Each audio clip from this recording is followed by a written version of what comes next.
Hello, I'm Larry Feinberg, the Robert and Mercedes Eichholz Director of the Art Museum. I just want to welcome you to our website. I hope you can enjoy the virtual tours of the museum that we're going to provide. I do hope that all of you who are tuning into our website are safe and sound and at home, and that you can find some interesting things to see while you're visiting the site.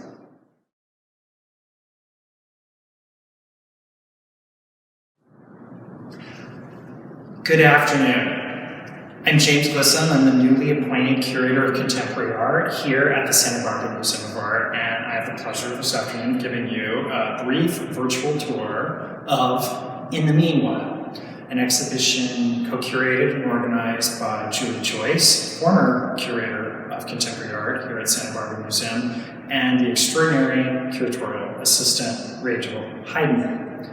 We're grateful for our funders for this exhibition, which is the Santa Barbara Museum of Art Women's Board and Jill and John C. Bishop Jr. So what does In the Meanwhile mean, and why that title? It's an interesting choice, right? Well, the museum, as you know, has been under renovation for a while. The renovation will be completed in the fall. But with that title, Julie Joyce wanted to emphasize that work's still been going on with expanding the collection and making really brilliant acquisitions. And those acquisitions are on view here in this show. I want to call out the generosity of Basil Alkazi. 15 works in this show came to us thanks to the Basil Alkazi Fund. Drawing is a particularly interesting medium because it's a moment when artists are more open to the creative process, less guarded, figuring things out.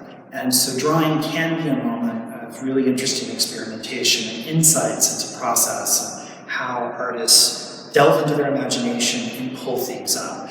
And I think Nathan Huff's watercolor is just behind me. Nathan lives and works here in Santa Barbara, and I had the opportunity to talk with him about 2 weeks ago about this piece.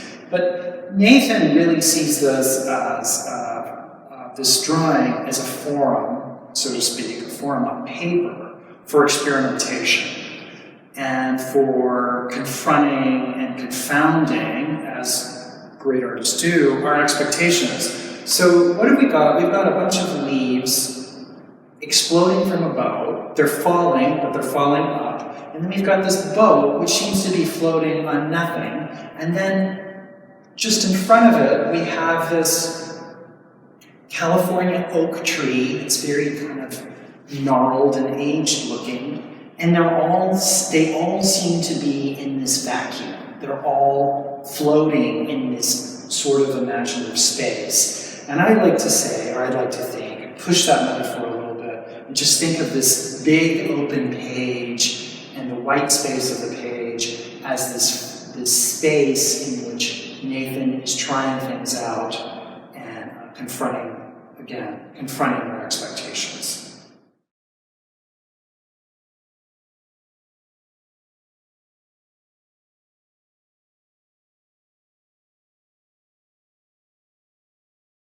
And I'm introducing a work from the show In the Meanwhile, Helen Frankenthaler's Snow Pines from 2004. It's right here.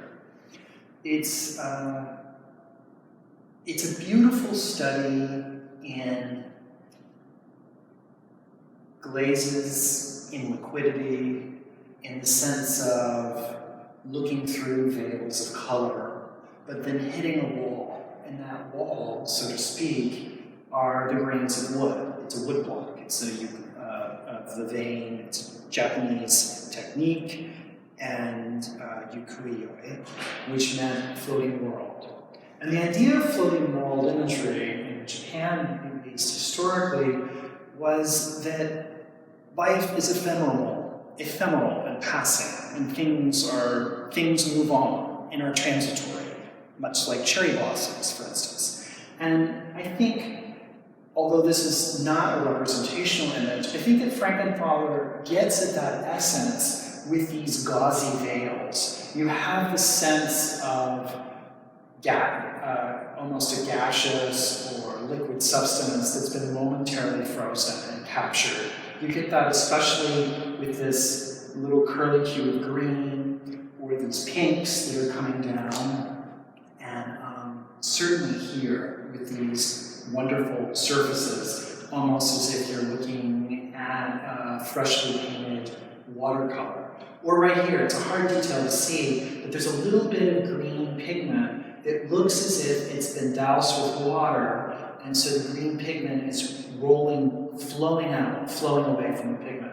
So Frankenthaler, although this is a print, and prints are technically complicated and require a great deal of time and energy, despite all of that, Frankenthaler gives us a sense of spontaneity, of ephemerality, and of things passing and changing.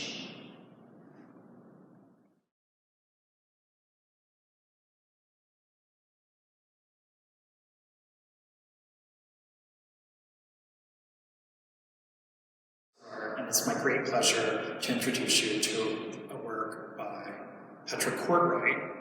It's a digital image. Petra Kortright is a Santa Barbara native. She was born here in 1986, and she works with digitally altered images. You can see that here. Although it's a very traditional subject, I mean, what could be more traditional than a floral still life? Although it's a very traditional subject, and you have the sense of brush marks, right? These look like someone's finger, or perhaps something a mark that had been made with a brush.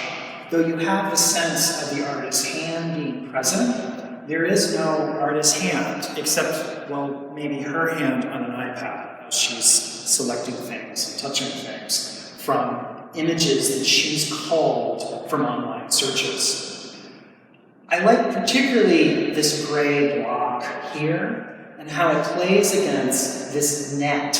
There's an entire grid matrix, and you've got this square. The square reminds us that there's a vase that's sitting somewhere in some kind of space, but then as you back out and you go to this gray matrix, you realize the matrix is just digital. There's nothing sort of, in some sense, real or concrete there. I like particularly, there's these lovely pinks and blues, a hint here that maybe some cornflowers or some sort of blue flower have fallen. But it is an utterly 21st century piece. It's a piece completely dependent on what's available online in digital technologies, and yet, in an altered way, it speaks very profoundly to the history of art, and particularly to the history of oil painting, though there's no oil paint on it whatsoever.